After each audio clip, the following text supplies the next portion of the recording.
Welcome, the few of you who came. So, welcome to my session about automating System Center. And do have a lot of competition at this slot. What I want to show today is, first of all, a short introduction to service management automation. The service management automation is a pretty big beast. It can be really tricky to learn if you know PowerShell. And I forgot to ask that. How many of you do PowerShells on a regular basis? All right, because this is going to contain a lot of PowerShell. Because my idea for this session is to create 3 scenarios, and then through these scenarios show different best practices on how to write your PowerShell workflows and how to use them in service management automation. So as you can see, I have first a scenario with SCCM and Intune. Then it's something about monitoring jailbreaked iPhones, or another phone that's jailbreak. Then I have one with SCUM and Virtual Machine Manager about extending the drive if it's out of space. And then the last one is about Service Manager and Config Manager and how to import new computers using like a barcode scanner like this one I have connected here. So, and then again, I would show different techniques and talk about the techniques for creating monitors and stuff like that in service management automation. First of all, the Windows Azure Pack is a local version, you can say, of Windows Azure. You can run your own Azure at your own data center. But actually, Windows Azure Pack is mostly it's just a portal, it's just a website. Behind the scenes, it's actually a System Center doing all the work. So any kind of new virtual machines or administration in virtual machines is done by Virtual Machine Manager. And then automation is done by Orchestrator. And we still have use for the other products like monitoring. We use Ops Manager, Service Manager for our requests. And you will see that Service Manager can be integrated into the Windows Azure Pack portal too, using a third-party product. And of course, we have Data Protection Manager to create our backups. All that stuff is still there, and Azure Pack itself is actually free. But of course, you will need licenses for instance, SQL Server, and of course, for System Center to run the actual engine behind it.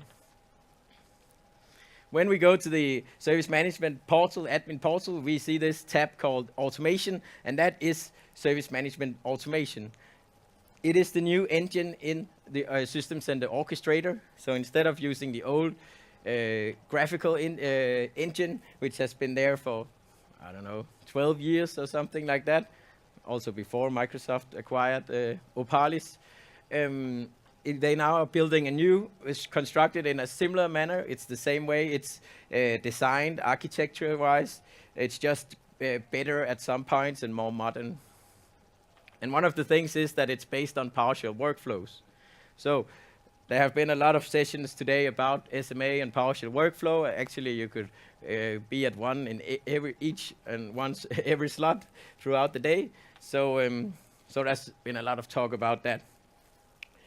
In the Azure Pack portal, we can then create these runbooks using the website, which I'll of course show you in the demos.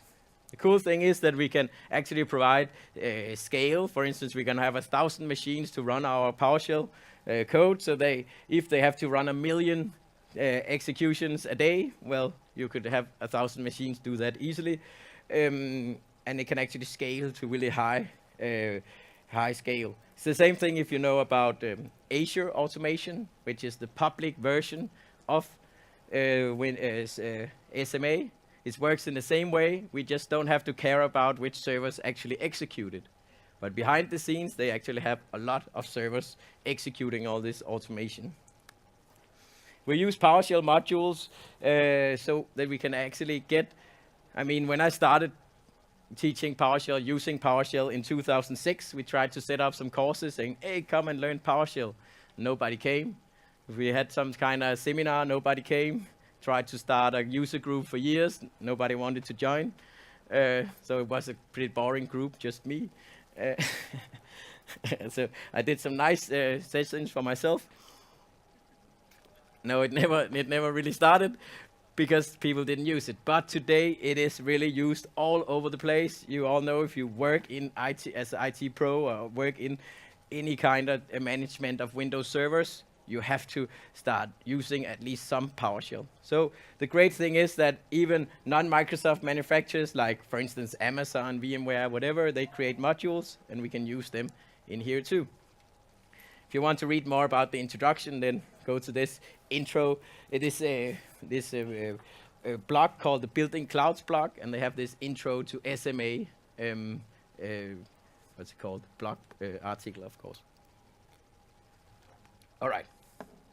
So, what we, in many cases, we want to monitor something using. For instance, in classic orchestrator, it was really simple. You just dragged in a monitor activity, and it could monitor for new alerts, for instance. In SMA, we have to write them ourselves, and that requires some knowledge about how to do it and how not to do it. The real basic thing is that we need to create a workflow, and in this workflow, it needs to have a loop, what's called, usually you would use a while loop. This is the most simple one, and it actually says while $true, meaning it will always loop. You should do some work, that code is missing, then wait a little bit, and then do another round.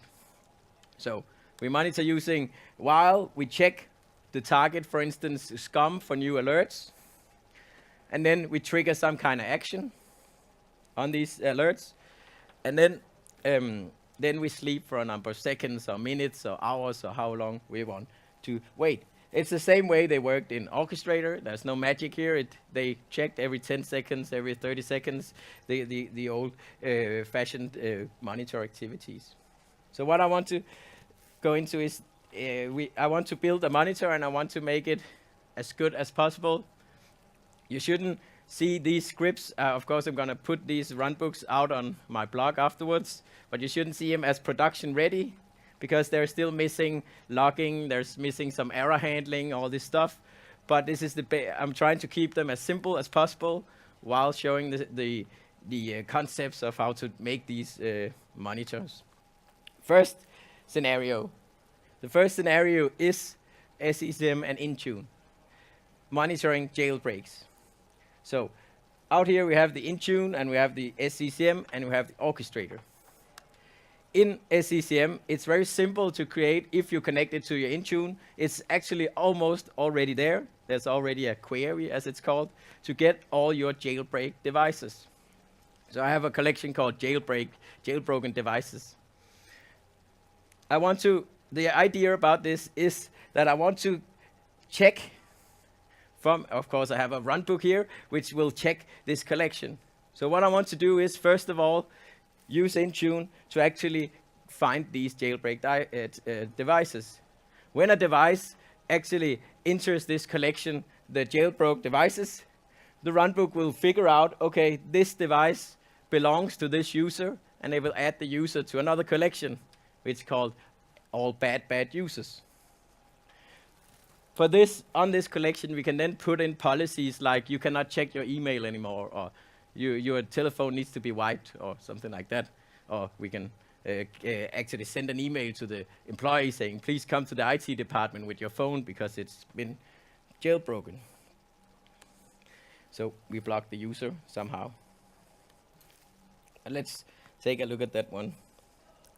So in here, I have a few of these runbooks, which I'm going to go through. Hopefully I can make it through all of them.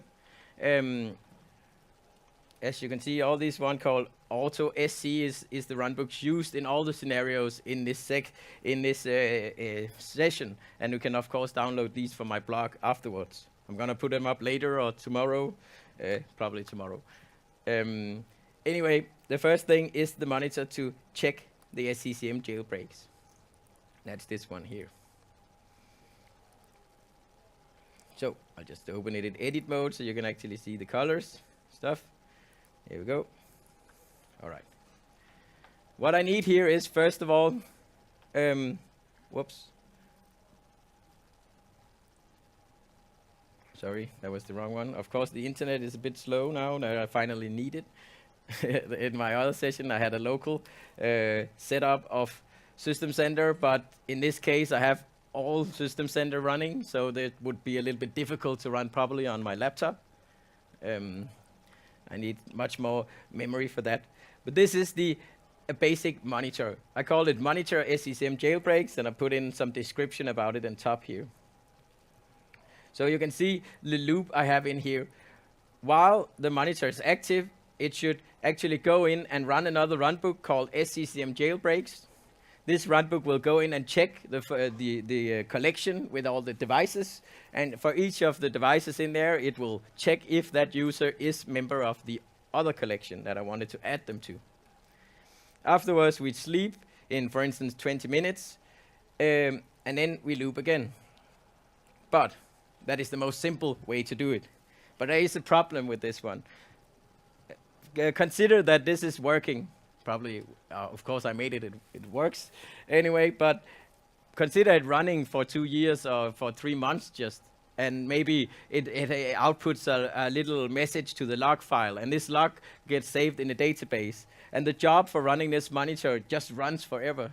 At some point, the job will have so much data in the log that it will be hard to handle, it will take more processing to open, it will be hard to actually open in the GUI, or in worst case, it will actually stop at some point because it's just been running for too long. So a very good idea when you create loops that has to run forever like this is to actually refresh them at specific times. So the first thing you will see up here is that in my assets, in my SMA, you can save different assets in SMA database. I have something called SMA Web Service Endpoint. This points to where I can restart the runbook. The other one is called Global Monitor Lifespan in minutes, which actually defines how many minutes do I want this monitor to run before it exits and creates a new job, a clone of itself. So the first thing whenever this runbook starts is that we get the current date, and then we add the minutes for how many minutes we want it to run. That will give us a specific time of day where this runbook has to stop. Then we check current time. Is current time less than when we need to refresh? Well, it probably isn't at the start of it. It shouldn't be unless we set this to minus minutes, and that would be weird to do. But anyway, this will then end up being true. So that means when we reach the loop, it will actually go in and check these jailbreaks. But every time we have finished a loop after we have waited, we check and see, okay, does this is the current time later than the time that this runbook needs to refresh itself? If it's not the case, if it's not reached that time yet, it will just do another loop. But if it is the case, it will exit the loop. And in the end here, we can actually see that I then write to the debug saying reach the end of the monitor lifespan, and then I relaunch the runbook. And a thing to notice here is that I don't write the name of the runbook here anywhere. I use something called the $workflow command name, which is a built-in workflow variable which contains the name of the runbook. So this means, of course, that all of this stuff, except this one line, is standard monitor. I can copy paste that into another monitor and just base my new monitor on that. So therefore, we then start the runbook again. It will go up here, it will do the same, and it will run again. Which means that we will, of course, get a lot of here we go. A lot of jobs. So if I go in here, whoops, sorry. We'll go to jobs. I'll get a lot of these jobs. Of course, they are not shown because they are too old. Let's just go back a little bit. Maybe too far. Oh, sorry. That was called from, that I should change. Otherwise, it doesn't really make sense to go from February to December. That would be weird. Here we go. I'll get a lot of jobs. In this case, I've set it to every 5 hours. It will create a new job and it will be running. So there will always be a job running, but it will never get so big that it's hard that it needs too much processing to handle. So if I start this one, it'll of course create a job, and it will check the the different collections. And as you can see here, I have this all jailbroken devices collection, and in here it's actually based on a query that's automatically exists called jailbroke. So you can actually select this directly, query rule, and then you can import a query statement, and you can actually select it here. This is not something I made. It's automatically there when you connect it to Intune. So it's really easy to get your jailbreaked iPhones in here, and you can see that's my old iPhone. Only for testing purposes, of course, it has been jailbreaked. And when this has run, it will actually go to the, if we go to the all bad users collection, and it will actually add myself, because I was set to the primary user of this phone. And of course, on this collection I can then trigger or set different deployments that will, for instance, block the user or whatever we want to do. So, as I said, when you're building monitors, you should refresh it once in a while. Depends on the purpose. You do it every 20 minutes, every 24 hours, or every third day. It depends on how much output the monitor actually does. If it does a lot of logging, a lot of stuff, then I would recommend to do it at least every day, but otherwise maybe even every 5 hours or 6 hours or something. We loop, and then we use the workflow command name to start it again. If you wanted to extend this, what do you want to do with it? I mean, first of all, we could trigger another runbook that would warn the user whenever this happens. And then every second or third day, we could then, if the user hadn't fixed it, they could go in, we could block the user. On day 7, we could wipe the phone. And if it happens again, we could get the employee and remove the employee, and then get another employee, which don't want to jailbreak their iPhones. Right? Just did a little PowerShell in there too. And in the end of the afterwards here, you could just come and ask me any questions, but I'll just keep continuing here. Otherwise, I won't make it through all of them. The next up is the SCUM monitor. And again, in SCUM we have something like a data source, and then it has a condition, and it creates an alert. And we can then have a runbook monitor this alert and trigger some kind of action. So, second scenario. Let me just check the time. All right.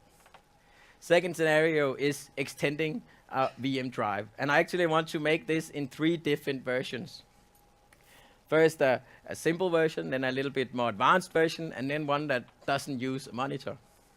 What I want to do is, whenever there's a runbook, of course, here, whenever some client, which of course usually is a server, gets low disk space, there's a new alert created in SCUM. Then the monitor figures out, okay, great, there's a new alert, and we go back in through Virtual Machine Manager and extend the hard drive. No, sorry, the VHD for this virtual server. First of all, I would need to run a little bit code on the client to actually figure out which VHD or which hard disk is actually the one that has the problems. We can actually see that in the alert too. Then the next step would be to, after the VHD has been extended, I connect to the server, or the client here, to actually extend the partition that has the problem. So this means that within, depending on how we set our monitor, within 30 seconds or so, or 1 minute, after it has reached a critical disk-based level, it has been expanded by a certain percentage that I choose myself. And of course, when it gets expanded, the alert will close itself, it will go to an OK state, and it will be fine again. And no services broke down meanwhile, while this happened. So the first one is the basic monitor, and I want to do that using what's called the resolution state of the alert.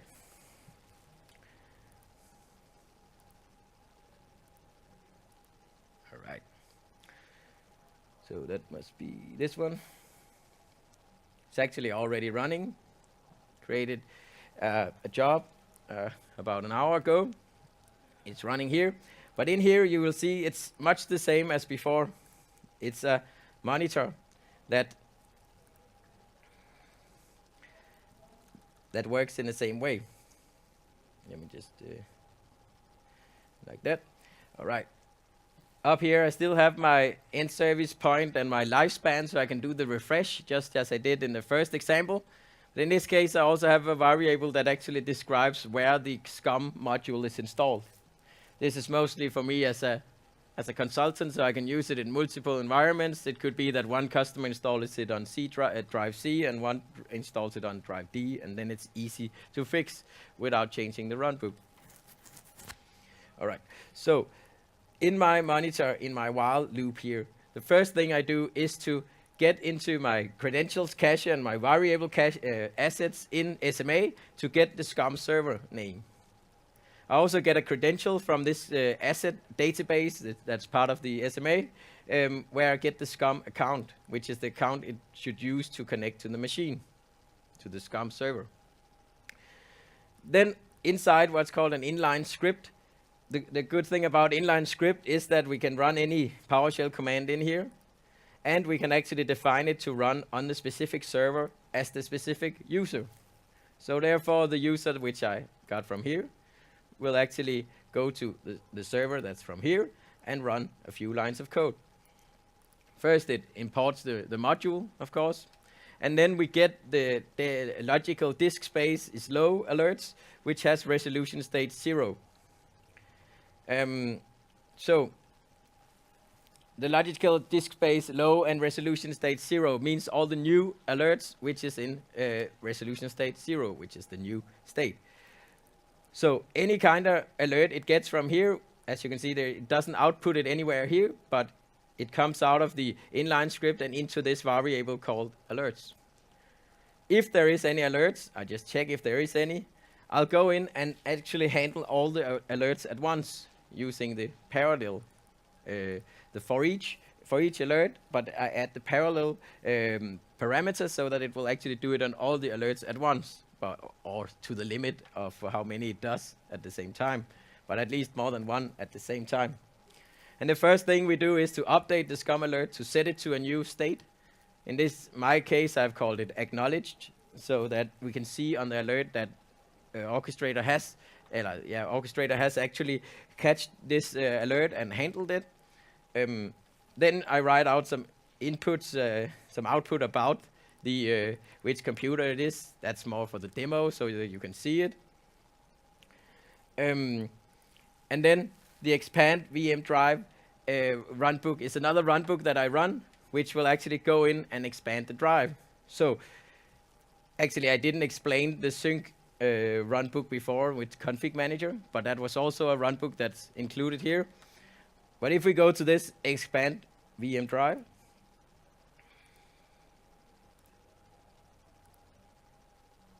here we go. This will actually go, first of all, it needs a computer name, client computer name I called it, just to which computer to connect and actually expand the drive on. It needs a drive, which would be E:, for instance, or DC:, or whatever. The first thing it does is to go into my variables to actually get a setting that I made to actually set how many percentage I want the disk to grow, to make it easy to tweak it if it wasn't enough, for instance, if we want more or less space expansion. Then a variable called SCVMM server, which is the virtual machine manager server. All right. First thing I do here is to remove the colon from the E: in the drive name. And why do I even have it? That's because the name that comes from SCUM already contains that colon, so therefore I have a line to remove that. Then I go to the client computer and actually use the get partition command to get the size and path. The path is where I can see which VHD is the one I need to expand, and the size, I can get the size to calculate the new size. I put that in here, disk. Then I go to take the size and put into what's called the current size. Then I check. There's a little check I put in here because you can connect hard drives in different ways. You can check if it's a SCSI drive in the virtual machine, of course, because there's only the SCSI drive that actually supports expanding the drives while it's running. Then using a little bit command here, I actually take out which number, hard disk number this is, which VSD, or actually called Loom, this hard disk is. This means I actually know which hard disk to expand, and I have the current size and the expand percentage. So all of these commands I can send to my virtual machine manager server and run a command that actually gets the drive from virtual machine manager. Well, first of all, I calculate the new size in gigabytes. Then I get the actual drive by using the client computer name and also the number that I got before. And then I can take the drive and send it into the command called expand drive and then set it to the new size in gigabytes. So within a few seconds, it will be expanded to the new size. The last thing I want to do is to actually, on the client computer, go back to that computer, after this has completed, of course, go back and use a command called get partition supported size. It will actually give me I give it a drive letter, and it gives me back how big the partition can be on this drive for it to fill the rest of the drive. So therefore, I get that, and then I resize the partition in Windows online to actually make it trigger, to actually make it start, of course. So if I go in here as an employee, for instance, as an employee number 1, and I go to my drive, you can see this is my demo disk. I have this little command here that actually fills the drive with a really big file. You see it's 555 gigabytes file now. And you can see right now it will delete my file and create a new file unless oh, sorry. I shouldn't log in as that was the one thing I changed. I shouldn't log in as an employee, because he's not allowed to change that drive. So we'll just log in as an administrator instead. There we go. Let's try that instead. Go to the drive. Run the fill command, which is just a simple PowerShell command, and it'll actually calculate the size of the drive and then create a file which leaves 200 megabytes left, as you can see here, just for demoing. All right, so we put that here. When we go to SCOM, and we check what happens in there. Very soon we should see an alert in here. There we go. Disk space is low. So now the Runbook will check for this, and you can see it's actually just caught it and set it to acknowledged, which means that I know now next time the monitor runs, it'll not handle the same alert again because it's set to acknowledged. Then it will go in and expand the drive, which should we can go to in here, and we can actually find our job for the monitor. Here we go.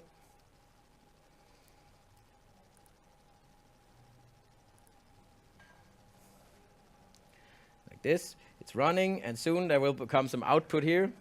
It doesn't always show the output straight away, but you can see already my disk has it has worked, it has extended. Oh, updates, of course. As you can see, the drive that doesn't have 200 megabytes left. It has been expanded to 76 gigabytes instead. All right. But in many at my customers' sites, they actually use this resolution state for different purposes. You see, the alert has actually been closed now too, automatically. But at many of my customer sites, they use this to, for example, send it to a specific group of people. And if somebody were very quick and sent this alert to another resolution state before the Runbook has actually handled it, then it would not catch the new alert. Another thing is that, as I said, this is using a specific thing that it can change and mark the user and mark the object that it's actually monitoring. In some other cases, it could be a Active Directory user. you would not be able to actually set some kind of value that would say that you have already marked this user. So what I want to do instead is to make a more clever monitor. First of all, you should always limit it to minimum. You could mark the objects, as I said, but you could also use some kind of date and time. For instance, in SCUM, we can use the date time called TimeRaised whenever the alert was created, or in Active Directory you can use a property called whenChange, and then actually create a query that will only ask Active Directory or SCUM for the new stuff that has happened since we checked last time. So that's a much better query. But you should notice that you should be aware of that these assets that I want to use an asset to save this time so I can read it next time when it runs, but they are in universal time. You should always think about that. All right, so let's try the other one. I'm not gonna do it completely, but I'm gonna show you the Runbook. TimeRaised. Actually, I'm gonna stop this job. Here we go.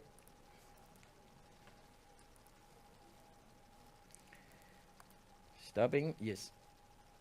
This one is called TimeRaised, and it's the same basic principles as I just talked about in the other ones. I have the refresh time and module path and so on.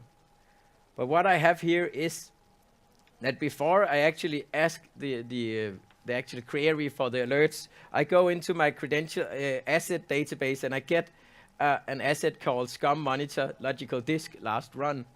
So that is a place where I can save the time. Then I convert it to local time because that's what the commandlets in SCUM use. And then I can do the same as before, but now I have a different query down here. It says all the logical disk space alerts, but the time raised should be newer than the last date, the last time I checked. So whenever it gets an alert, actually I'm not saving, in this particular example, I'm not saving the time it runs, but I'm saving the time of the latest alert that I've actually processed, of course. So if I have an alert in this check, the first thing I will do is to get the time raised value from the alert. I'll add an extra second so I don't get the same alert as I just retrieved. And then I set the actual value in the DataStore. This means that next time this loop runs, it'll get the new value that I inserted here. And I can then do the same, expand the drive as before. This makes it not necessary to actually set the resolution state, so any kind of user can go in and do any kind of stuff on this alert, and the monitor will still trigger without any problems. All right. So there is still a challenge, because if you want to monitor for a lot of different alerts, then you would have, like, let's say 100 different runbooks checking SCUM every 10 seconds or every 30 seconds. That's not a good idea. So we have to do something about that if we want a lot of monitors running. As I said, don't have too many connecting to the same system. You can consolidate the monitor so that it's not only the logical disk alerts that we use, but we check for multiple. Either we use it in one query, or we do multiple queries each time the monitor runs. But we can also use other techniques to trigger the runbook, if possible, of course.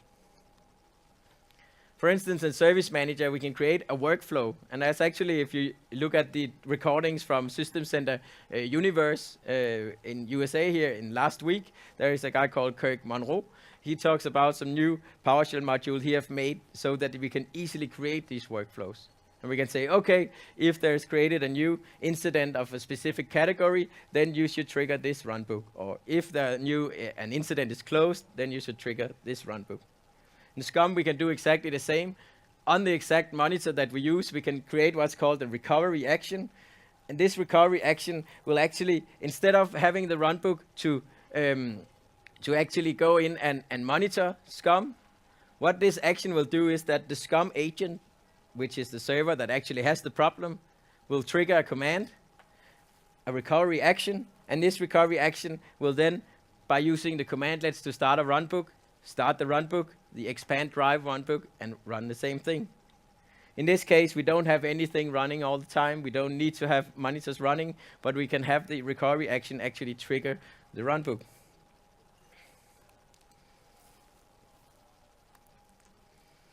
All right. This is the same runbook expand VM drive, which I've been using from the start. So I don't need any extra runbook. I just need some way for SCUM to trigger the runbook and send in the values that I need, which is the computer that has the problem and the drive, of course.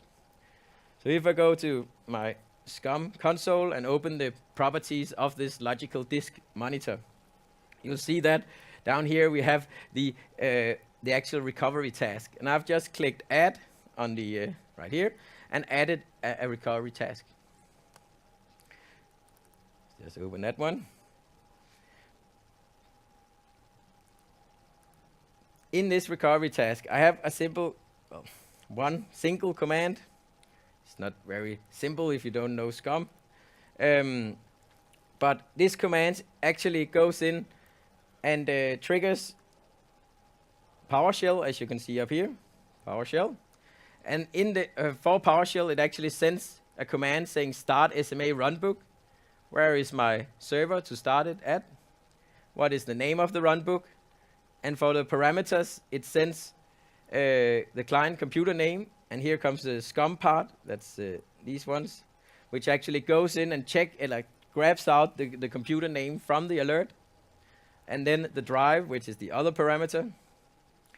We use another SCUM tag to actually get the name of this drive. So of course, this technique could be used for any kind of recovery action in SCUM. And of course, makes the load on SMA much lower. And another cool thing is that when we need to figure out or check the log for these, we can actually go in. And again, it only shows the last few days here by default. It will then create a job for each time it's run. And we can go in and check, great. Here was the drive, that was that computer, percentage was 20. That is all the stuff that I wrote out in my outputs in my runbook. And then all the stuff about the commands that the commands outputted too. So in this situation, it's much lighter, and we don't have to make sure that these monitors are running. But of course, this is not always possible in our different examples or different challenges. But one thing you should know is, of course, the problem is not fixed by doing automation like this. It goes like, okay, we filled the drive because of some kind of problem. Drives get expanded. 2 hours later, fill the drive again. Drives get expanded, and then you leave it there for a few months, and then you come back and you have a gigantic drive that's as big as it can get. Probably it has failed at some point because it couldn't expand it anymore. It doesn't fix the problem. It's just like putting a bandage on, but it doesn't really remove the actual problem. So of course you should, if you have this kind of automation, you should use, for instance, it could be that you have connected your SCUM to Service Manager, and Service Manager creates an incident that you can actually go in and check. Okay, we had 2 incidents last week. We need to check these servers to figure out what was the source of the problem and not the actual temporary fix. Or you could use reports, of course, in SCUM or in Service Manager to check how many of these fixes you had. One thing I forgot to show is that when you create this recovery action, it will by default be enabled on all the machines that has the monitor. So if we look at my overrides, I've started by creating an override which says that on all Windows 2012 logical disk objects, you should set the parameter enabled to false. So I disabled it on all drives, and then later I can go in and say, okay, I want to disable it for a specific drive of this class. And this means we can go in and say, okay, probably a little bit slow now, but it's listing all the hard drives that Scum knows about, and we can then select the specific drive on this. Nice. Select a specific drive on a specific machine that we want to enable this automation on to make sure that it works, because of course you shouldn't do it on all your machines. All right, better continue to. Well, did I cheat? You saw it went pretty quickly. There was an alert and it was fixed and so on. Well, I cheated a little bit. I cheated a little bit by setting the check for this alert to 5 seconds instead of normal 15 minutes. Also in the SCCM version, I actually, when I added the user to the collection, I updated the collection, or I actually updated the all systems collection, which is the biggest no-no you can ever do in Config Manager. But of course, it was just for demo, so you could see that they were added quickly. If this was in production, the alert would have appeared a little bit later. Of course, we could do this action on warning instead of the critical level, so it happens a little bit earlier. And in the SCCM version, it would just has added the user in 5 minutes or so. But I didn't want to stand here and wait for a few minutes. All right. So, how many of you use Service Manager today? Oh, there's a few. That's good. Are any of you planning on starting to use Service Manager anytime soon? Oh, all right. Service Manager is, again, it's a tool where you can actually do a lot of stuff. You can use it for a lot of automation. And the reason for that is that it has this CMDB where we can actually have all this stuff in there. So, for instance, the drive that you just saw, we can sync that into Service Manager or any kind of other information. So, for instance, in this case, for Virtual Machine Manager, we can sync in all this stuff about templates and all this different standard administration stuff in Virtual Machine Manager. Ops Manager, we can actually sync in anything that's in Ops Manager. We can actually sync into this Service Manager database. Config Manager, it can also, I hope it didn't break. Was it your surface? Luckily, surfaces are unbreakable. Anyway, Config Manager, in Config Manager can collect a lot of stuff about software installed. You can actually extend Config Manager to get information about these different things, such as different software, whatever you have. From Active Directory, we can get other stuff. And of course, from our orchestrator runbooks, we can actually create our own stuff in the Service Manager database, either for a new stuff that isn't synchronized by any of the connectors, or we can put in stuff that, for instance, a user creates a new computer. Because the last one, there was the 10-minute warning or 15 minutes warning. The last example is to import a computer, and it includes both Service Manager and Configuration Manager, and SMA, and also the client, of course. So the first thing is, of course, I have this Runbook. First thing the users should do, which I'm going to demo in a second, is to go to the self-service portal, and they should enter a MAC address, and they should choose a specific computer type.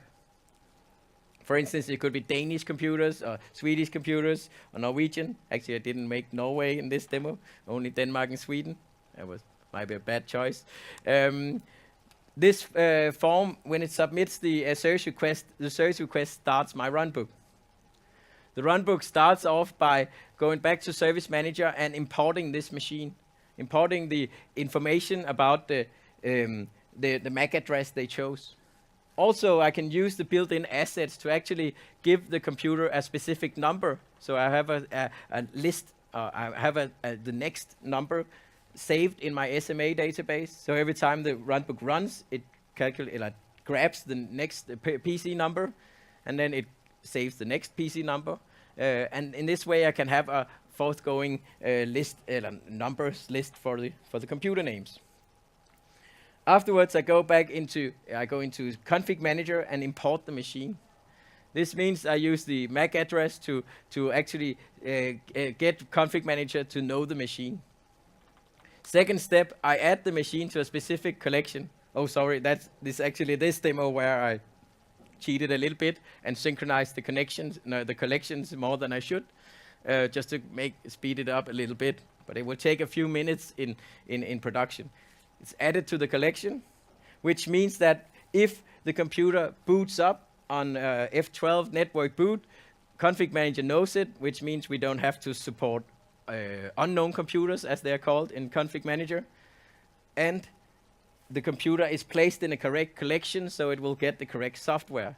And all somebody needed to do was to enter the MAC address into a form. And instead of entering it, they can actually scan it. So I brought a little barcode scanner here, as you can see.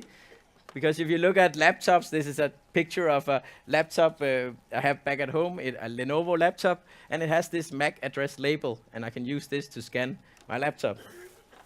In my case, I didn't want to bring 2 laptops just to scan a barcode, so I just printed the barcode here in different sizes, so you can see it.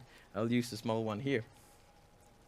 This means that I can actually read this in very quickly, for instance, from the package of the computer, and somebody in the warehouse that received them can actually do it without any knowledge of any computers. The problem is that, well, a challenge, I always say, is that some manufacturers add some extra text.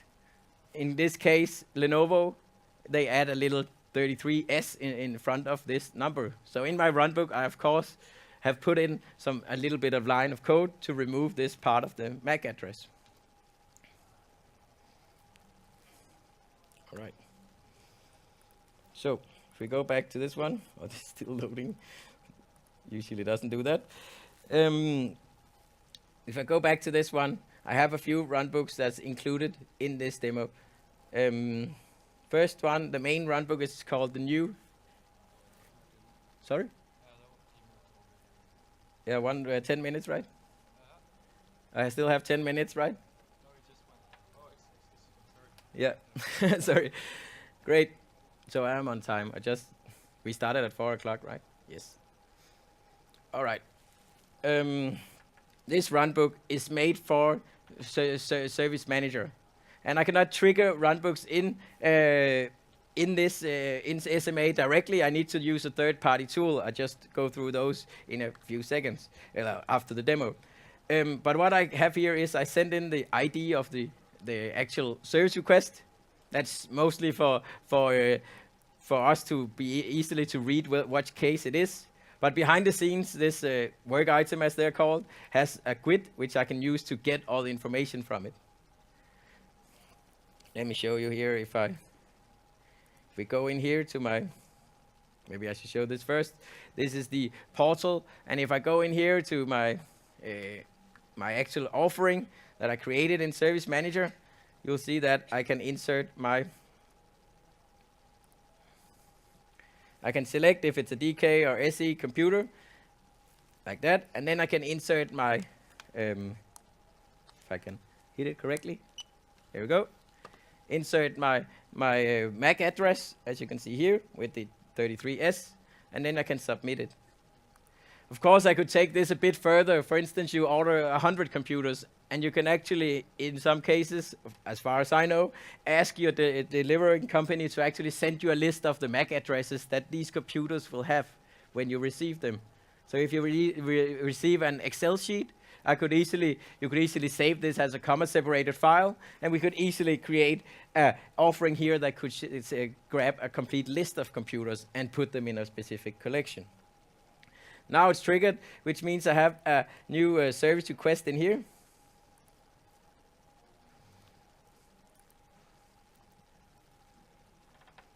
And of course, it's a little bit slow. Here we go. Oh, not assigned to me. There we go. This one called import computer. It creates this new case, and I can of course fill in any kind of fields in here, support groups, area, whatever I want. I can also put in my own fields. So you see there's a Danish field down here for testing something for a customer. And the first step here is actually an activity that will start my runbook. So this activity will send in all this information to my runbook, and it'll actually trigger it in as you can see, all these different informations about the MAC address and so on. So if I go back here and we look into my runbook, what I need to do is, first of all, I need to figure out which collection was selected. And that is a little bit tricky in Service Manager, because it's saved in some XML, and it's a little bit tricky to read if you don't know Service Manager. So what I've done, which you can also find on my blog, is to create a runbook for that. So all I have to do is run this runbook, which is this one, which is a kind of more advanced one to connect to Service Manager and all that, using specific credentials and so on. It actually uses this runbook to, all you need to define is which question do I want to receive the answer from, and which work item is do I want to receive it from, in this case the service request. I will then get the selected collection here and all the information that's about the selected collection. I can then go in and grab the MAC address that I typed in, remove any spaces, because users always sometimes press an extra space and so on. Remove, for instance, the 33S. Insert any colons, because that's how a config manager and service manager wants them. And then I can go back into my asset database and actually get the computer number, next number. I can also go in and get what I call a template. If you look at this one, you see I've written a little template saying, okay, this should be called PC, and then there should be the number, which is this 0, but this D6 says that it should always be 6 digits, so it means PC 000045, for instance, always 6 digits. So there we can use this in this line to actually generate a computer name. Then I go into Service Manager and create the computer. Again, it requires a few steps, creating what's called the Windows computer, which has the name. And then you create a physical computer, which has all the physical information, like the MAC address. And then you create a relationship between these two, saying the physical computer actually hosts the Windows computer. And this, again, I put that in another runbook, so to make it easy for the layout here. When that's done, if it fails, it will actually stop, but it will, when I retry it, it will continue from this checkpoint. So I can retry it if my Service Manager computer is down. And then next time I run another runbook that actually imports this into Config Manager. All right, let's look at the jobs. There should be a new job here, completed. Great, and we can see that that was the MAC address I scanned. There was some information about the stuff that I got. And we can see of course, I've outputted a lot of messages here just to show you. It's not really necessary usually. But you can see here I put like the new PC name, PC60, and then all the stuff that happens when we add it to Service Manager. So if I go into Service Manager in my configuration items, and then we go to computers, all Windows computers, and we should have this computer called PC60. And you see I've tested this a few times. Here it is.